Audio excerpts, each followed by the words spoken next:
تنزل وتقول هل من مزيد وأزلفت الجنة للمتقين غير بعيد هذا ما توعدون لكل أواب حكيم من خشي الرحمن بالغيب وجاء بقلب منيب ادخلوها بسلام ذلك يوم الخلود لهم ما يشاءون فيها ولدينا مزيد. وقال الله تبارك وتعالى في موضع آخر إليه يصعد الكلم الطيب والعمل الصالح يرفعه والذين ينكرون السيئات لهم عذاب شديد ومكر أولئك هو يقول. ہر قسم کی حمد و ثنا کبریائی بزرگی بڑائی اللہ رب العالمین کے جلالہ و سبحان جب ہم سب کا اکیلا خالق و مالک درود و سلام ہو تمام انبیاء پر خصوصاً آخر نبی جناب محمد رسول اللہ صلی اللہ علیہ وسلم پر جنہیں اللہ تبارک و تعالی رحمت للعالمین بنا کر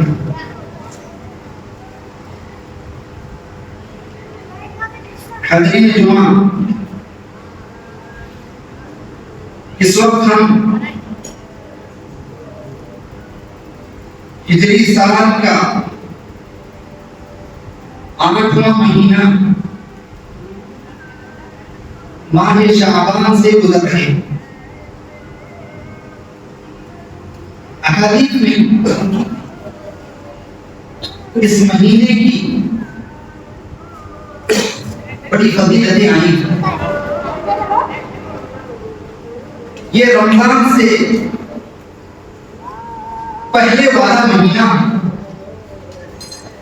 شعبان کے بعد جو اگلا مہینہ ہے وہ رمضان ہے. رمضان تمام مہینوں کا سردار ہے. اس سے پہلے یہ مہینہ ماہ شعبان گویا اس کا استقبال کرنے والا، اس مہمان کا استقبال کرنے والا مہینہ. اسی لیے اللہ کے نبی صلی اللہ علیہ وسلم اس مہینے میں کثرت سے نفلی روزہ رکھا کرتے. حضرت عائشہ رضی اللہ تعالی عنہا کہتی ہیں كان رسول الله صلى الله عليه وسلم يصوم حتى نقول لا يفطر. اس مہینے میں اتنے نفلی روزہ رکھتے ہم کہتے ہیں کہ اب اللہ کے نبی صلی اللہ علیہ وسلم روزہ رکھنا نہیں چھوڑیں گے، انکار نہیں کریں. ويفطر حتى نقول لا يصوم. اور ایسا ہوگا کہ اللہ کے نبی صلی اللہ علیہ وسلم روزہ رکھنا چھوڑ دیتے یہاں تک کہ ہم کہتے تھے اللہ کے نبی صلی اللہ علیہ وسلم روزہ نہیں رکھیں. فما رأيت رسول الله صلى الله عليه وسلم استكمل صيام شهر إلا رمضان. ہم نے اللہ کے نبی صلی اللہ علیہ وسلم کو سوائے رمضان کے مہینے کے پورا روزہ رکھتے ہوئے نہیں دیکھا. وما رأيته أكثر صياما منه في شعبان. اور شعبان ہی کے مہینے میں نفلی روزے جتنے اللہ کے نبی صلی اللہ علیہ وسلم شعبان کے مہینے میں رکھتے تھے اتنی زیادہ کسی اور مہینے میں نفلی روزے رکھتے ہوئے ہم نے نہیں دیکھا. یہ حضرت عائشہ رضی اللہ تعالیٰ عنہا کہتی ہیں. یہ بخاری اور مسلم کی روایت. ابو داؤد کی ایک اور روایت ہے حضرت عائشہ رضی اللہ تعالی عنہا سے کہتی ہے كان احب الشهور الى النبي صلی اللہ علیہ وسلم ان يصوم شعبان ثم يصيده في رمضان. اللہ کے نبی صلی اللہ علیہ وسلم کو سب سے زیادہ نفلی روزے رکھنا جس مہینے میں پسند ہے وہ یہی شعبان کا مہینہ. جو مہینہ نفلی روزہ رکھنے کے لیے اللہ کے نبی صلی اللہ علیہ وسلم کو سب سے زیادہ پسندیدہ تھا وہ یہی شعبان کا مہینہ. کیا وجہ ہے؟ سبب کیا ہے؟ ایک صحابی اسامہ بن زید رضی اللہ عنہ، انہوں نے اللہ کے نبی صلی اللہ علیہ وسلم سے سوال کیا، قلت یا رسول اللہ، اے اللہ کے رسول صلی اللہ علیہ وسلم کیا وجہ ہے کہ میں دیکھتا ہوں کہ آپ سب سے زیادہ شعبان کے مہینے میں ہی روزے رکھا کرتے ہیں، وجہ کیا ہے؟ اللہ کے نبی صلی اللہ علیہ وسلم نے اسامہ بن زید کے اس سوال پر 3 اسباب بتائے ہیں۔ پہلا سبب یہ بتایا، ذاک شہر یغفل الناس عنہ، یہ وہ مہینہ ہے جس میں اکثر لوگ اس کی اہمیت سے غافل رہتے ہیں، اس میں عبادت سے غافل رہتے ہیں۔ اس سے پہلے والا مہینہ رجب کا مہینہ، جس کا شمار اشہر حرم میں ہوتا ہے، 4 محرمات میں سے 4 حرمت والے جو مہینے ہیں اس میں سے ایک رجب بھی ہے، لوگ اس میں عبادت کر لیتے ہیں۔ اور شعبان کے بعد والا مہینہ رمضان کا مہینہ ہے، اس میں کثرت سے عبادت ہوتی ہے، لوگ بہت سارے اللہ کی اس میں عبادت کرتے ہیں، لیکن زیادہ تر غفلت میں رہتے ہیں، تو شعبان کے مہینے میں رہتے ہیں۔ یہ پہلا سبب اللہ کی طرف ذاک شہر یغفل الناس عنہ بین رجب و رمضان، رمضان اور رجب کے درمیان آنے والا یہ مہینہ شعبان، اس میں اکثر لوگ غافل رہتے ہیں۔ وَهُوَ شَهْرٌ، دوسرا سبب آپ نے صلی اللہ علیہ وسلم نے فرمایا، وَهُوَ شَهْرٌ تَرْفَعُ فِيهِ الْأَعْمَالُ إِلَىٰ رَبِّ الْعَالَمِينَ، یہ وہ مہینہ ہے جس میں بندے کے اعمال اللہ تبارک و تعالیٰ کے پاس پہنچائے جاتے ہیں۔ سال میں ایک مرتبہ تمام اعمال، تمام انسانوں کے اعمال اللہ رب العالمین کے پاس پہنچائے جاتے ہیں اسی مہینے میں۔ فَأُحِبُّ أَن يُرْفَعَ عَمَلِي وَأَنَا صَائِمٌ، تو مجھے یہ بات پسند ہے جب میرا عمل اللہ کے پاس پہنچے تو اس حال میں پہنچے کہ میں روزے سے، اس حال میں میرا عمل اللہ تبارک و تعالیٰ کے پاس پہنچے کہ میں روزہ دار رہوں، میں روزے سے رہوں۔ یہ نسائی کی روایت۔ اس حدیث سے 3 باتیں ہمیں معلوم ہوتی ہیں۔ پہلی بات تو یہ ہے کہ ہم اس مہینے میں اللہ تبارک و تعالیٰ میں زیادہ سے زیادہ عبادت کریں تاکہ ہمارے اندر چستی آ جائے اور ہم رمضان جو اصل عبادت کا مہینہ اس کے لیے ہم تیار رہیں، غفلت کا شکار نہ ہو اس مہینے میں۔ اور اس عبادت کی سب سے بہترین شکل ہے زیادہ سے زیادہ اپنے روزے رکھے جائیں اس مہینے کے اندر۔ اللہ تبارک و تعالیٰ مجھے آپ کو اس کی توفیق عطا فرمائے۔ دوسرا ایک سبب آپ نے یہ فرمایا، وَهُوَ شَهْرٌ تَرْفَعُ فِيهِ الْأَعْمَالُ إِلَىٰ رَبِّ الْعَالَمِينَ، اس مہینے میں اعمال اللہ کی بارگاہ میں پیش ہوتے ہیں۔ اس وجہ سے مجھے یہ بات پسند ہے کہ میں زیادہ سے زیادہ روزہ رکھوں، اور اس لیے بھی رکھتا ہوں تاکہ ہمارے اعمال اللہ کے پاس مجھے اس حال میں پہنچے کہ میں روزے سے رکھوں۔ بھائیوں، اسی سیاق میں یہاں رک کر کے میں آپ کے سامنے یہ بات بھی بتانا زیادہ مناسب سمجھتا ہوں، ہمارے اعمال اللہ تبارک و تعالیٰ کے پاس 3 طرح سے لے جائے جاتے ہیں۔ ہم جو بھی عمل کرتے ہیں اللہ تبارک و تعالیٰ کے پاس 3 طرح سے یا 3 اوقات میں ہمارے اعمال اللہ کے پاس لے جائے جاتے ہیں۔ سب سے پہلا وقت ہوتا ہے ہر روز، یعنی ڈیلی رپورٹ ہماری پیش کی جاتی ہے اللہ تبارک و تعالیٰ کے پاس۔ ہر روز صبح میں اور ہر روز شام میں ہمارے اعمال اللہ کے پاس پیش کیے جاتے ہیں۔ ابو موسیٰ اشعری رضی اللہ تعالیٰ عنہ بیان کرتے ہیں، اللہ کے رسول صلی اللہ علیہ وسلم نے فرمایا، یرفع الیہ عمل اللیل قبل عمل النہار، رات کے اعمال جو ہم رات میں عمل کرتے ہیں دن سے پہلے پہلے اللہ تبارک و تعالیٰ کی طرف پہنچائے جاتے ہیں، اٹھائے جاتے ہیں۔ وعمل النہار قبل عمل اللیل، اور اسی طرح سے دن کے اعمال، دن کے رات کے اعمال دن نکلنے سے پہلے پہلے پہنچائے جاتے ہیں، اور دن کے اعمال رات ہونے سے پہلے پہلے اللہ تبارک و تعالیٰ کے پاس پہنچائے جاتے ہیں۔ گویا کہ یہ ڈیلی روٹین ہے، یہ ڈیلی رپورٹ ہے جو اللہ تبارک و تعالیٰ کے پاس پہنچائی جاتی ہے۔ صحیح مسلم کی روایت، یعنی دن اور رات میں 24 گھنٹوں میں 2 بار عمل اللہ کے حضور پیش ہوتے ہیں۔ اور اس کی وضاحت اللہ کے نبی صلی اللہ علیہ وسلم نے ایک اور حدیث کے اندر بھی فرمائی ہے، یتعاقبون فیکم ملائکۃ باللیل و ملائکۃ بالنہار، فرشتے تمہارے پاس دن میں اور رات میں باری باری آتے ہیں، ہر انسان کے پاس، ہر مسلمان کے پاس. وَيَجْتَمِعُونَ فِي صَلَاةِ الْفَجْرِ وَصَلَاةِ الْعَصْرِ، دو نمازوں میں ان کا اجتماع ہوتا ہے، وہ آپس میں آ کر کے ملتے ہیں. ایک ہے نماز عصر اور دوسری ہے نماز فجر. اسی لیے حدیث میں ان دو نمازوں کی خاص کر کے تاکید آئی ہے، ہم اس کا اہتمام کریں. صلاۃ العصر، عصر کی نماز عام طور پر غفلت میں رہنے والا وقت ہے، کاروبار کا وقت خوب چلتا رہتا ہے، لوگ اس لیے اس سے غافل ہوتے ہیں. فرمایا کہ فرشتے اسی وقت آتے ہیں اور دن بھر کی جو رپورٹ ہے وہ دے کر کے اب نکلنے والی ہوتی ہے، اور اس وقت نئے فرشتے آتے ہیں، ان کی ڈیوٹی ابھی چینج ہونے والی نہیں.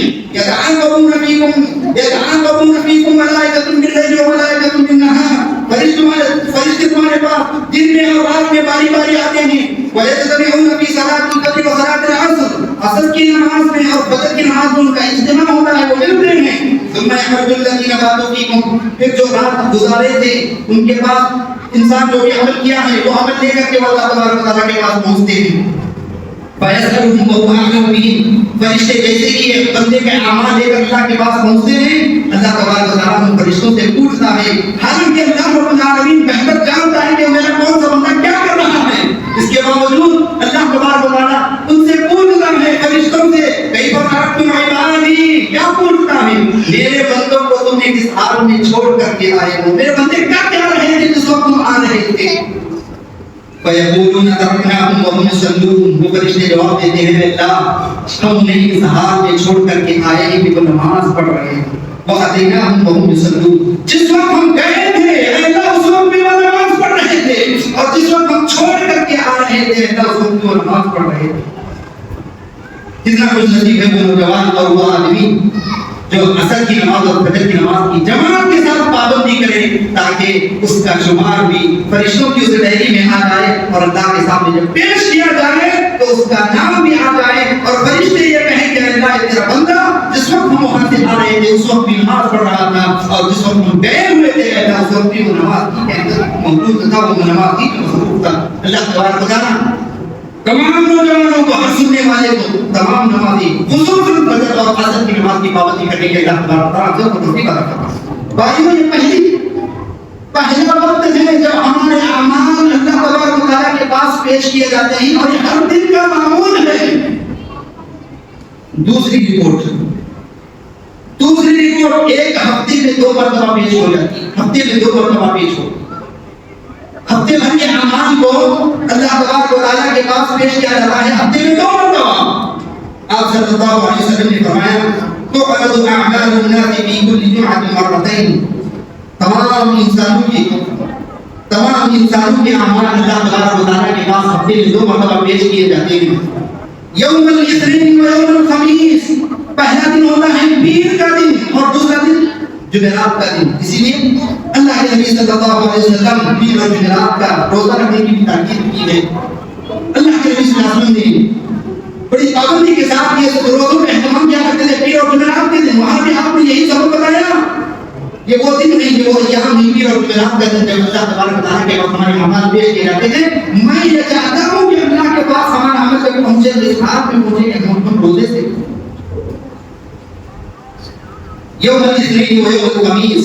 اس کے بعد والی حدیث کا ٹکڑا بڑا اہم ہے، میں چاہتا ہوں آپ تھوڑا کان کھول کر کے اس کو سن لیں. حضرات، یہ رپورٹ جو پیش کی جاتی ہے اللہ کے پاس، جو ہمارے اعمال پیش ہوتے ہیں، وہ صرف عمل پیش ہونا نہیں ہے، اس کے بعد فیصلہ ہوتا ہے کہ اب مغفرت کس کی ہونا ہے، گناہ کس کو بخشنا ہے، کس کے عمل قبول ہونا ہے اور کس کے ریجیکٹ کرنا ہے، یا کس کے عمل کو معلق رکھنا ہے. حدیث کا اگلا ٹکڑا بتا رہا ہوں، فَيُغْفَرُ لِكُلِّ عَبْدٍ مُؤْمِنٍ إِلَّا عَبْدًا بَيْنَهُ وَبَيْنَ أَخِيهِ شَحْنَاءٌ.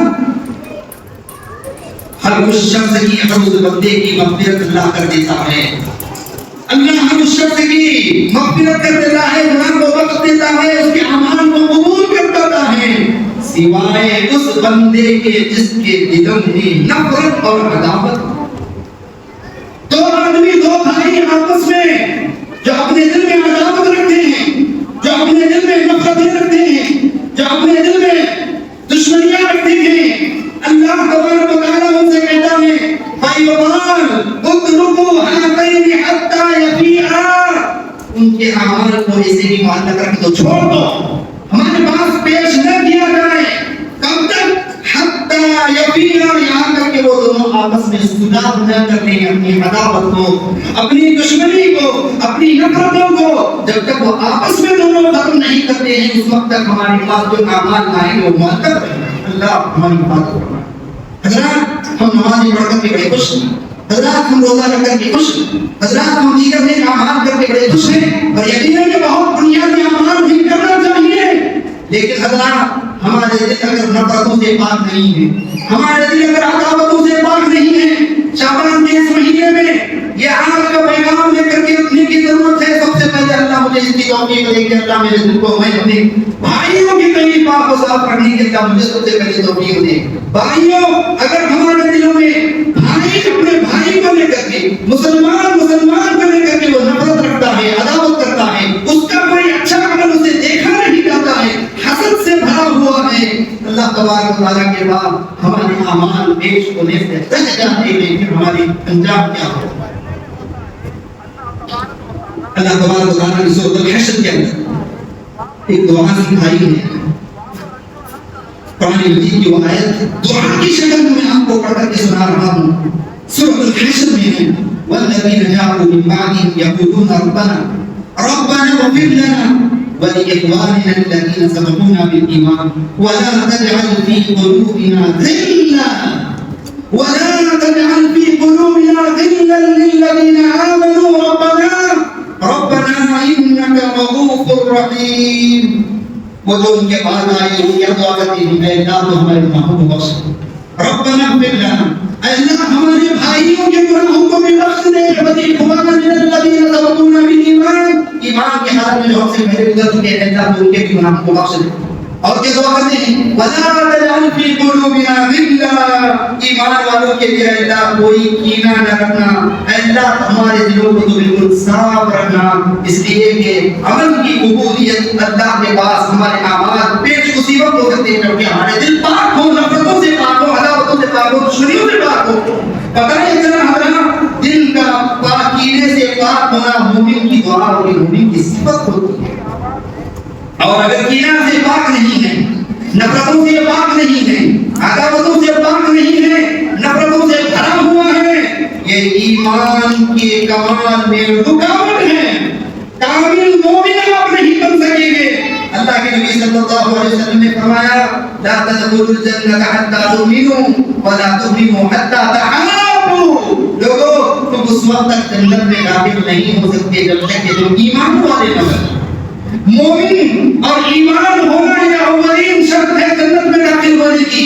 اور آپ صلی اللہ علیہ وسلم نے فرمایا وَلَا تُؤْمِنُوا حَتَّى تَحَابُوا، تم ایمان والے اس وقت تک ہو نہیں سکتے جب تک کہ آپس میں تم محبت کرنے والے نہ بنو. تم آپس میں ایک دوسرے سے محبت کرنے والے نہیں بنو گے، تم ایمان کا دعویٰ بھی کرنا تمہارا محال ہے، تم کامل ایمان والے بن نہیں سکتے ہیں. حضرات ایک صحابی نے اللہ کے نبی صلی اللہ علیہ وسلم سے عرض کیا اے اللہ کے نبی جنتی شخص کون ہے؟ جنتی شخص کون ہے؟ جنت میں جانے والا کون ہے؟ اس سیاق میں حدیث کتنی اہم ہے. دیکھیے آپ صلی اللہ علیہ وسلم نے فرمایا کل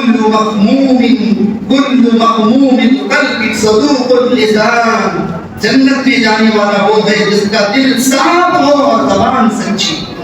جس کا دل صاف ہو اور زبان سچی ہو وہی جنت میں جائے گا. اللہ کے نبی صلی اللہ علیہ وسلم نے بخاری کی روایت ہے کہ حدیث یہ بھی فرمائی لا تباغضوا ولا تحاسدوا، لوگوں آپس میں تم اپنے دلوں میں بغض مت کرو، ایک دوسرے سے بغض مت کرو، ایک دوسرے سے حسد مت کرو. یہ بہت بری بلا ہے جو تمہیں تمہاری زندگیوں کے چین اور سکون کو ختم کر دیتی ہے. تم یہ چاہتے ہو دوسروں کو ہم بگاڑے، دوسروں کا کچھ بگڑتا نہیں ہے. جو بغض اور عداوت اور نفرت اپنے دل میں مانتا ہے حضرات وہ کسی اور کا بگاڑتا نہیں ہے بلکہ اپنے آپ کو بگاڑتا ہے. اور سب سے بڑا اس کا نقصان یہ ہوتا ہے کہ اس کی زندگی سے چین اور سکون ختم ہو جاتا ہے. یہ سارے دلائل میں کسی شعبان کے مہینے سے جوڑ کر کے بیان کیا ہے. اللہ کے نبی صلی اللہ علیہ وسلم نے یہ فرمایا مجھے اس مہینے میں روزہ رکھنا اس لیے پسند ہے تاکہ اللہ کے پاس ہمارے اعمال پہنچے تو اس حال میں پہنچے کہ میں روزے سے رہوں. دوسری حدیث سے تعریف کر کے میں نے آپ کو بتا دیا اللہ کے پاس ہمارا عمل پہنچنے کے لیے شرط یہ ہے حضرات ہمارے دل نفرتوں سے بغض سے عداوتوں سے پاک ہو دعا کریں اللہ سے ربنا اغفر لنا ولإخواننا الذين سبقونا بالإيمان ولا تجعل في قلوبنا غلا للذين آمنوا ربنا إنك رؤوف رحيم حضرات اللہ کے نبی صلی اللہ علیہ وسلم نے کسی اور عبادت کا انتخاب کرنے کے بجائے صرف روزہ رکھنے ہی کو ترجیح کیوں دیا ہے اس لیے کہ حضرات یہ روزہ یہ جامع العبادات ہے روزہ ایک ایسی عبادت ہے جس کے اندر بہت ساری عبادتیں خود بخود اکٹھا ہو جاتی ہیں شامل ہو جاتی ہیں جب آدمی روزہ رکھتا ہے نماز بھی پڑھتا ہے آدمی جب روزہ رکھتا ہے قرآن کی تلاوت کرتا ہے آدمی جب روزہ رکھتا ہے وہ ہاتھ اٹھا کر دعائیں بھی کرتا ہے آدمی جب روزہ رکھتا ہے وہ روز اذکار کی پابندی کرتا ہے آدمی جب روزہ رکھتا ہے صدقہ و خیرات بھی کرتا ہے سبحان اللہ ایک روزہ کتنی ساری عبادتوں کو اکٹھا کر دیتا ہے یہی وجہ ہے اللہ کے نبی صلی اللہ علیہ وسلم اس مہینے میں کثرت سے روزے رکھنے کو ترغیب کیا حضرات یہ تو تھی اس کی فضیلتیں اور اللہ کے نبی صلی اللہ علیہ وسلم کا اس مہینے کا ایک خاص عمل لیکن بدقسمتی سے حضرات یہ شعبان کا مہینہ جو آتا ہے ہمارے بڑے بھائی مسلمان ان کے اندر بہت ساری غلط فہمیاں ہیں اس مہینے میں خصوصاً نصف شعبان 15 شعبان جب آ جاتی بہت سارے ایسے بدعات بہت سارے ایسے خرافات جس کا اسلام سے کوئی لینا دینا نہیں ہے جس کا نہ ذکر حدیث کے اندر موجود ہے جس کا نہ ذکر قرآن مجید کے اندر ہمیں موجود ملتا ہے اور نہ صحابہ سے ہمیں کوئی عمل ملتا ہے لیکن ہمارے وہ مسلمان بھائی کو جو اپنے ہیں ان کو اس کا علم نہ ہونے کی وجہ سے پہلے سے ہی جو نیکیاں ہمارے پاس کم ہیں ایسے بدعات اور خرافات میں ملوث ہو کر کے بچے ہوئے وہ نیکیوں کو بھی برباد کر لیتے ہیں حضرات ضروری ہے اور پہلے سے ہی میں بتاؤں آپ کو اس مہینے میں اللہ کے نبی صلی اللہ علیہ وسلم کا سوائے نفل روزہ رکھنے کے کوئی اور دوسرا عمل ثابت بھی نہیں ہے ایک ایک کر کے میں دو چار بدعات اور خرافات جو عام طور پر اس مہینے میں کیے جاتے ہیں اس لیے سے کہ شاید کسی کو اللہ توفیق دے دے کہ ان بدعات سے ان خرافات سے وہ توبہ کر لیں اس لیے کہ حضرات یہ بدعات ہر جمعہ آپ بھی بیان میں عالم کی زبانی سنتے ہیں کل محدثۃ بدعہ وکل بدعۃ ضلالہ وکل ضلالۃ فی النار انسان کو بدعات سے بہت ڈرنا چاہیے یہ شرک کی بہن ہے یہ شرک کا ساتھی ہے اس سے نہیں بچیں گے ہمارے سارے اعمال بھی برباد ہو جائیں گے حضرات نصف شعبان کو خاص کر کے اس ایک دن روزہ رکھنا ابھی آپ نے فضیلت سن لی ہے اللہ کے نبی صلی اللہ علیہ وسلم کثرت سے نفل روزے رکھا کرتے تھے اس مہینے میں لیکن پورا مہینہ رکھنے کے بجائے 15 دن تک رکھنے کے بجائے پیر اور جمعرات کا روزہ سنت جو اصل سنت ہے وہ رکھنے کے بجائے عبادت اور نیکی سمجھ کر کے 15 شعبان کے دن روزہ رکھنا اور اسے عید کی طرح منانا اچھے کپڑے اس دن پہننا لوگوں کو دعوت دینا حلوے بنانا اور روزے کا اہتمام کرنا حضرات کتنی بڑی بدنصیبی ہے آدمی 13-14 گھنٹے بھوکا رکھ رہا ہے اپنے پیٹ کو جلا رہا ہے نتیجے میں نیکیاں نہیں ان کے گناہ اپنے سر پر ڈال رہے ہیں کیوں اس لیے کہ اس کے کرنے کا کہیں ذکر نہیں ہے اللہ کے نبی صلی اللہ علیہ وسلم نے ہمیں اس دن روزہ رکھنے کا حکم نہیں دیا ہے اگر پورا مہینہ آپ لمبے روزے رکھیں جمعرات کو رکھیں پیر کو رکھیں آپ کو ثواب ملے گا لیکن 15 شعبان ہی کو خاص کر کے روزہ رکھنا اور اس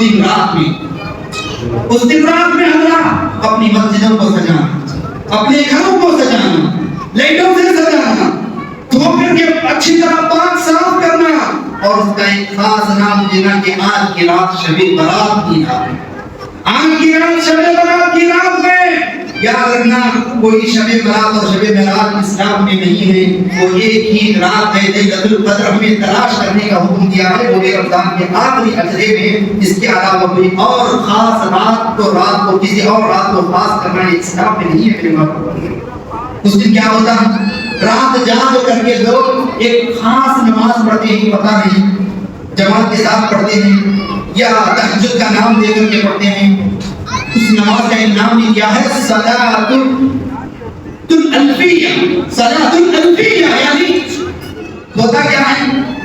ہر سورۃ الفاتحہ کے بعد 10 مرتبہ قل هو اللہ احد پڑھا جاتا ہے. ہر رکعت میں سورہ فاتحہ کے بعد 10 مرتبہ قل هو اللہ احد. کتنی رکعت پڑھتے ہیں؟ پوری رات میں تقریباً 100 رکعت نماز پڑھتے ہیں. اور ہر نماز ہر رکعت کے بعد سورہ فاتحہ کے بعد 10 مرتبہ قل هو اللہ احد. اس طرح 1000 مرتبہ قل هو اللہ احد سورۃ الاخلاص ہو گئے. اس لیے اس کا نام دیا گیا صلاۃ التوفیق. 1000 مرتبہ پڑھی جانے والی نماز بدعت ہے، گمراہی ہے، جہنم میں لے جانے والا ہے. عمل میں اسلام میں اس کی اجازت نہیں ہے. اسی طرح سے حضرات اس دن جو خاص طور پر عمل کیا جاتا ہے ان کے ان بدعات میں سے ایک بدعت ہے 15 شعبان کو لوگ قبرستان جاتے ہیں. قبرستان کی زیارت کرنے کا حکم ہے.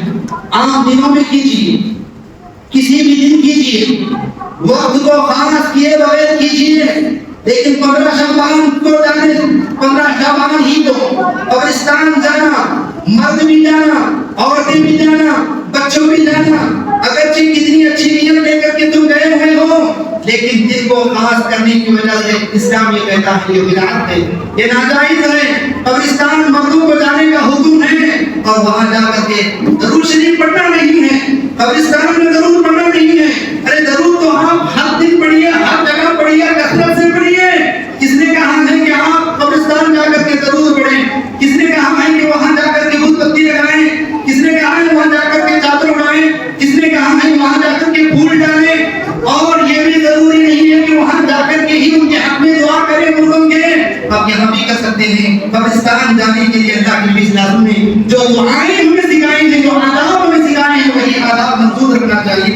قبرستان جاتے ہوئے عبرت حاصل کرنے کے لیے اللہ کے نبی صلی اللہ علیہ وسلم فرمایا السلام علیکم اہل القبور انتم سلفتون ونحن للاسف. ایک دوسری روایت میں اللہ کے نبی صلی اللہ علیہ وسلم فرمایا السلام علیکم اہل الديار من المؤمنین والمسلمین وانا ان شاء اللہ بكم لاحقون نسأل اللہ لنا ولكم العافیہ.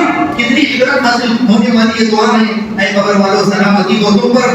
اے ایمان والوں اور مسلمانوں، ہم اللہ سے تمہارے حق میں یہ دعا کرتے ہیں، اللہ سے ہم یہ سوال کرتے ہیں کہ اللہ تم کو سلامت رکھے، اللہ تمہیں عافیت میں رکھے، اللہ تمہیں قبر کے عذاب سے بچائے رکھے. وَإِنَّا إِن شَاءَ اللَّهُ بِكُمْ لَاحِقُونَ. اور اللہ چاہے گا تو بہت جلد ہم تم سے بھی آخرت کی ملاقات کریں گے. انتم سلفنا ونحن للاسف. اے قبر والوں تم آگے نکل چکے ہو، تمہارے پیچھے ہم بھی آنے والے نہیں. اس سے کسی کو چھٹکارا نہیں ہے. یہ ہے اصل مقصد قبرستان جانے کا. ان کے حق میں ایک تو دعا کرنا ہے، ان سے دعائیں لینا نہیں ہے. وہ قبر والا تمہاری دعا کو کہاں سنے گا؟ تم ان کے حق میں دعا کرنے جانا ہے، اس لیے کہ آج وہ پل پل تمہاری دعاؤں کا انتظار کر رہے ہیں. وہ آج تمہاری دعاؤں کے محتاج ہیں. تم ان کے حق میں دعا کرو اور وہی دعا کرو جو اللہ کے نبی صلی اللہ علیہ وسلم نے ہمیں دعا سکھائی ہے. لیکن میرے بھائیوں 15 شعبان کو صبح میں ہو یا دوپہر میں ہو یا شام میں ہو اس دن قبرستان جانا یہ اسلام میں اس کی اجازت نہیں ہے. اس دن کو خاص کر کے قبرستان کو جانا حضرات یہ بدعت ہے، یہ غلط فہمی ہے لوگوں کے درمیان. اس دن ہمیں اس دن وہاں جانا نہیں ہے. اسی طرح حضرات چلانا کرنا بھی میلے میں نظر آتا ہے، بھیڑ بھاڑ شور و غل کی طرح وہاں جا کر کے کسی طرح موت کو یاد کر کے عبرت حاصل نہیں ہوتی ہے. اس طرح سے آپ شور و غل کے ساتھ پوری پبلک کے ساتھ عورتوں کے ساتھ وہاں نہیں کر کے جائیں گے. حضرات جیسا کہ میں نے بتایا 15 شعبان کو حلوہ تیار کیا جاتا ہے. حلوے کے تعلق سے ایک روایت بیان کی جاتی ہے کہ رسول اللہ صلی اللہ علیہ وسلم کے زندان مبارک شہید ہو گئے تھے، اس لیے آپ کو حلوہ کھلایا گیا اور یہ کہا جاتا ہے کہ ہم لوگ بھی اسی خوشی میں ایسا کرتے ہیں. کہتے ہیں یہ روایت جعلی اور من گھڑت ہے. احادیث کے ذخیرے میں اس کا کوئی کہیں سے کوئی ثبوت نہیں ملتا ہے کہ اللہ کے نبی صلی اللہ علیہ وسلم کے زندان مبارک شہید ہو گئے اور اللہ کے نبی صلی اللہ علیہ وسلم کو یہ حلوہ پسند. اسی طرح سے حضرات حلوہ کیوں بنایا جاتا ہے اس کے پیچھے یہ لاجک بیان کی جاتی ہے. حلوہ اس لیے بیان کیا جاتا ہے، اس لیے بنایا جاتا ہے کیونکہ لوگوں کا یہ تصور ہے 15 شعبان کی رات میں ہمارے بزرگوں اور ہمارے گھر کے مردہ لوگوں کی روحیں آتی ہیں. 15 شعبان کو ہمارے گھروں میں جو ہمارے آبا و اجداد اور ہمارے رشتے دار جو گزر چکے ہیں وہ ہم کے روحیں ہمارے گھروں کو آتی ہیں اور رات بھر گھروں میں شب باشی کر کے صبح کے وقت عالم ارواح کی طرف رخت سفر باندھتی ہیں. اس لیے ہم ان کی روحوں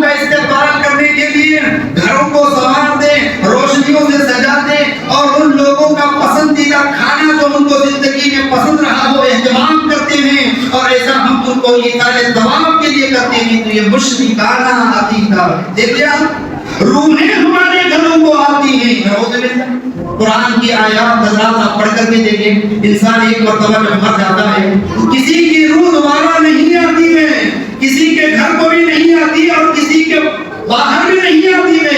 اللہ تبارک و تعالیٰ نے قرآن مجید میں فرمایا وَمِن وَرَائِهِمْ بَرْزَخٌ إِلَىٰ يَوْمِ يُبْعَثُونَ، اور ان کے پیچھے برزخ ہے، اب قیامت کے دن ان کو اٹھایا جائے گا. سورۃ المؤمنون کے اندر اللہ تبارک و تعالیٰ نے فرمایا ثُمَّ إِنَّكُمْ بَعْدَ ذَلِكَ لَمَيِّتُونَ ثُمَّ إِنَّكُمْ يَوْمَ الْقِيَامَةِ تُبْعَثُونَ. انسان کی پیدائش کے مراحل ذکر کرنے کے بعد فرمایا کہ ایک دن تمہیں مرنا ہے، اس مرنے کے بعد جب تمہیں قبر میں لے جا کر کے دفنا دیا جاتا ہے یا تمہیں جلا دیا جاتا ہے یا سمندر کے تم حوالے ہو جاتے ہو، اب تمہیں اٹھنا کب ہے؟ ثم انکم یوم القیامۃ تبعثون، قیامت کے دن ہی تمہیں لوٹا دیا جائے گا. قیامت کے دن ہی تمہارے جسموں میں تمہاری روح ڈالی جائے گی. یہ غلط تصور ہے. روحیں کسی کے گھر کو آتی ہیں، انسان اس کی روح، مری ہوئے انسان کی روح کسی اور کے جسم میں آتی ہے، اسے ستاتی ہے. بسا اوقات یہ جو نام بھی بولا کرتے ہیں کہ میں ہوں، یہ بلا ہوں، یہ بلا ہوں، حضرات یہ شیطان کا کھیل ہے. انسان کی روح ایک مرتبہ نکل جانے کے بعد دوبارہ کسی کے پاس آتی نہیں ہے. قرآن مجید کی آیات ہمیں بتاتی ہے. لہذا یہ اور اس قسم کے اور بھی زیادہ جو مشرکات جانا جو بدعات اور خرافات ہمارے درمیان اگر پائے جاتے ہیں، حضرات آپ کو سچے دل سے یہ کہتا ہوں، صاف دل سے میں یہ کہتا ہوں، اصل قرآن اور حدیث کو پڑھ لیجیے. آپ کو اس طرح کی ایک بھی روایت آپ کو اس لیے ملے گی جس کی خاص عمل کیا جاتا ہے. اس لیے علم میں آخری اقتباس پڑھ کر کے میں اپنی بات کو ختم کرتا ہوں. 15ویں شعبان سے متعلق احادیث جو بیان کیے جاتے ہیں اس کے متعلق کیا حکم ہے؟ کہتے ہیں نصف شعبان کے دن یا اس کی رات سے متعلق کوئی بھی حدیث صحیح نہیں ہے، ایک بھی روایت. قبیلہ کلب کی بکری کے بالوں کے برابر مغفرت والی حدیث، سال بھر کے موت و حیات کا فیصلہ کرنے والی حدیث. لوگوں میں یہ بھی تصور ہے اس کی رات میں انسانوں کے تقدیر لکھ دی جاتی ہے، فیصلہ کر دیا جاتا ہے. جبکہ قرآن نے کیا کہا؟ اِنَّا أَنزَلْنَاهُ فِي لَيْلَةٍ مُبَارَكَةٍ إِنَّا كُنَّا مُنذِرِينَ فِيهَا يُفْرَقُ كُلُّ أَمْرٍ حَكِيمٍ. یہ مبارک رات میں جو فیصلہ کیا جاتا ہے وہ یہ 15ویں شعبان کی رات نہیں ہے بلکہ وہ لیلۃ القدر کی رات ہے جس میں اللہ تبارک و تعالیٰ انسانوں کے فیصلے کرتا ہے. اِنَّا أَنزَلْنَاهُ فِي لَيْلَةِ الْقَدْرِ وَمَا أَدْرَاكَ مَا لَيْلَةُ الْقَدْرِ لَيْلَةُ الْقَدْرِ خَيْرٌ مِّنْ أَلْفِ شَهْرٍ. وہ رات جو 1000 مہینوں سے، جو 1000 راتوں سے بہتر ہے، وہ کون سی رات ہے؟ وہ لیلۃ القدر کی رات ہے. اسی میں انسانوں کے فیصلے ہوتے ہیں.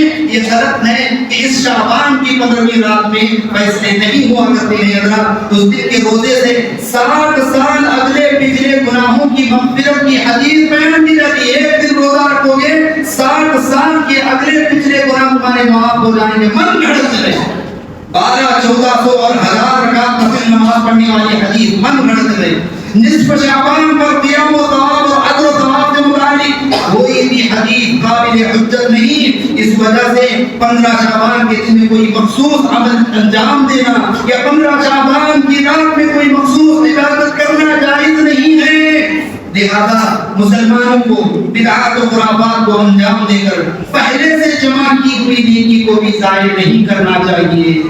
اللہ تبارک و تعالیٰ نے قرآن مجید میں فرمایا، سورۃ الکہف کے آخری رکوع میں ایک بات فرمایا، کیا تمہیں ایسے لوگوں کے بارے میں نہ بتایا جائے جن کے اعمال خسارہ ہو گئے، جن کے اعمال برباد ہو گئے؟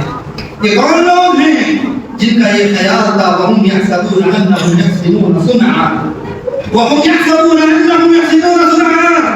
ان کا یہ گمان تھا کہ دنیا میں ہم جو کچھ یہ نیکی کے کام کر رہے ہیں یہ بہت اچھا کام ہے، یہ نیکیوں والا کام ہے، یہ جنت میں لے جانے والا کام ہے. قرآن کہتا ہے أُولَٰئِكَ الَّذِينَ حَبِطَتْ أَعْمَالُهُمْ، ان کے سارے اعمال برباد ہو گئے. یہ جنت میں لے جانے والا یہ نیکیوں والا کام نہیں تھا. لوگ کہتے ہیں کہ حرج کیا ہے، ہم روزہ ہی تو رکھ رہے ہیں، حرج کیا ہے، ہم تہجد ہی تو پڑھ رہے ہیں، حرج کیا ہے، سارے نیکیوں ہی کا کام کر رہے ہیں. ہم کہتے ہیں حضرات، میں نہیں کہتا بلکہ شریعت یہ کہتی ہے آپ بدعت کسی کا نام ہے، کوئی بھی نیکی، کوئی بھی عمل جس پر اللہ اللہ کے نبی صلی اللہ علیہ وسلم کی مہر نہ ہو، کوئی بھی نیکی والا وہ عمل جو اللہ کے نبی صلی اللہ علیہ وسلم نے ہمیں کرنے کا حکم نہیں دیا، یہی تو بدعت ہے۔ من احدث فی امرنا ھذا منه ما ليس منه فهو رد، جو کوئی بھی ایسا عمل کرے جس پر میرا کرنے کا حکم ہی نہیں ہے، وہ عمل بھی مردود ہے، وہ کرنے والا بھی مردود ہے، وہ عمل بھی ریجیکٹڈ ہے، وہ عمل کرنے والا بھی ریجیکٹڈ ہے۔ اس لیے حضرات یہ اسلام بہت پیور ہے، اسلام بہت خالص ہے، ہمیں وہی عمل کرنا ہے جس کے کرنے کا ہمیں حکم دیا گیا ہے۔ ان تمام اعمال سے ہمیں بچنا ہے جو ہمارا دل کرنے کو کہتا ہے، جو ہمارا نفس کرنے کو کہتا ہے۔ ایسے کتنے سارا اعمال ہیں جو ہمارا نفس کہتا ہے کہ یہ کرو وہ کرو، لیکن شریعت کہتی ہے تم اسلام کے دائرے میں ہو، اسلام کے پابند ہو، تم وہی کرو جسے اللہ نے کرنے کے لیے کہا ہے، تو تمہارے نبی نے کرنے کے لیے کہا ہے۔ اس سے ہٹ کر کے کوئی بھی عمل چاہے وہ کتنا بھی بڑا کیوں نہ ہو، اللہ کے پاس رب کی برابر اس کی حیثیت نہیں ہے۔ اور اس سے اگر توبہ نہیں کرو گے، اس سے اگر تم توبہ نہیں کرو گے، انجام کیا ہوگا؟ اللہ اکبر، قیامت کے روز ایسے بدعتیوں کو اللہ کے نبی صلی اللہ علیہ وسلم کا نتیجہ نصیب ہوگا اور نحوض کوثر کا پانی نصیب ہوگا۔ وہ حدیث آپ نے بار حاضرین ہے، اللہ کے نبی صلی اللہ علیہ وسلم نے فرمایا کچھ لوگ میرے امتی حوض کوثر کے پاس آئیں گے، میں ان کو پہچانوں گا، میں ان کو حوض کوثر سے پانی پلانے کی کوشش کروں گا، لیکن فرشتے کھینچ کر کے ان کو دور کر دیں گے۔ اللہ کے نبی صلی اللہ علیہ وسلم نے فرمایا میں کہوں گا ان کو چھوڑ دو، یہ میری امتی ہیں۔ فرشتے کہیں گے اللہ کے نبی آپ کو نہیں معلوم، آپ کے دنیا سے چلے جانے کے بعد انہوں نے اس دین کے اندر جو خالص اور مکمل تھا، انہوں نے نئی نئی چیزیں ایجاد کر کے نیکی کی نیت سے کیا کرتے تھے۔ اللہ کے نبی صلی اللہ علیہ وسلم ان کو بددعا دیتے ہوئے کہیں گے سحقا سحقا لمن غیر بعدی، دوری ہو ایسے لوگوں کو جو میرے مکمل کر کے دین کو مکمل کر کے جو میں آیا تھا اس میں انہوں نے تبدیلی کی، اس میں بدل ڈالا۔ اللہ کے نبی صلی اللہ علیہ وسلم دلدار کر کے ان کو دور کرتے ہیں۔ اس لیے حضرات سنتوں کی اہمیت کو ہمیں جانیں، اللہ کے نبی صلی اللہ علیہ وسلم کے بتائے ہوئے طریقے کے مطابق ہم عمل کریں، وہ عمل اگر چھوٹا بھی ہے کل ہمیں قیامت کے دن نجات دے گا، ہمیں وہ جنت میں لے جائے گا۔ اللہ کے نبی صلی اللہ علیہ وسلم کی سفارش ہمیں نصیب ہو جائے گی، ورنہ اگر نہیں بدعات اور خرافات میں ہی زندگی اگر ہم گزارتے رہیں گے، اللہ تبارک و تعالیٰ کے پاس ہمارے عمل کی کوئی قدر و قیمت نہیں ہوگی۔ میں دعا کرتا ہوں رب العالمین سے اللہ تبارک و تعالیٰ ہم سب کو بدعات اور خرافات سے، شرکیہ اعمال سے بچے رہنے کی توفیق عطا فرمائے۔ اللہ تعالیٰ ہم سب کو اس ماہ شعبان کی قدر کرنے اور نفلی روزوں میں اہتمام کرنے کے لیے ہم سب کو توفیق عطا فرمائے۔ اس مہینے میں جو ہمارے اعمال اللہ کے پاس پہنچائے جاتے ہیں، زیادہ سے زیادہ نیکیاں اور عبادات میں اپنا وقت گزارنے کے لیے ہم سب کو توفیق عطا فرمائے۔ اے اللہ ہم سب کے دلوں میں جو نفرتیں ہیں، عداوتیں ہیں، بغض ہیں، دشمنیاں اگر ہیں تو اللہ ہمارے دلوں کو پاک و صاف کرنے کے لیے توفیق عطا فرمائے۔ اللہ تعالیٰ ہم سب کے درمیان اتحاد و اتفاق عطا فرمائے۔ اللہ تعالیٰ ہمارے صغیرہ کبیرہ گناہوں کو معاف عطا فرمائے۔ ہمیں سے جو بیماری اللہ ان شفاء عاجلہ کا عطا فرمائے، جو پریشانی اللہ کی پریشانی کو عطا فرمائے، جو قرض کے تلے دبے اللہ کے قرض کی ادائیگی کی اسباب عطا فرمائے، جو مرحومین ہمارے رشتہ دار دنیا سے رخصت ہوئے ہیں ایمان کی حالت میں، اللہ تعالیٰ ہم سب کی مغفرت عطا فرمائے، اللہ انہیں جنت میں اعلیٰ مقام نصیب عطا فرمائے، اللہ ہم سب کا خاتمہ بھی خیر فرمائے، اللہ ہمیں آپ کے ساتھ توحید پر قائم رہنے کی توفیق عطا فرمائے، اور اللہ تعالیٰ ہم سب کو جہنم سے بچا کر جنت الفردوس میں لے جانا عطا فرمائے۔ آمین۔ بارک اللہ لنا ولکم في القرآن المجيد، ونفعنا وإياكم بالآيات والذكر الحكيم، إنه تعالى جواد كريم، ملك بر رؤوف رحيم ورب الحكيم۔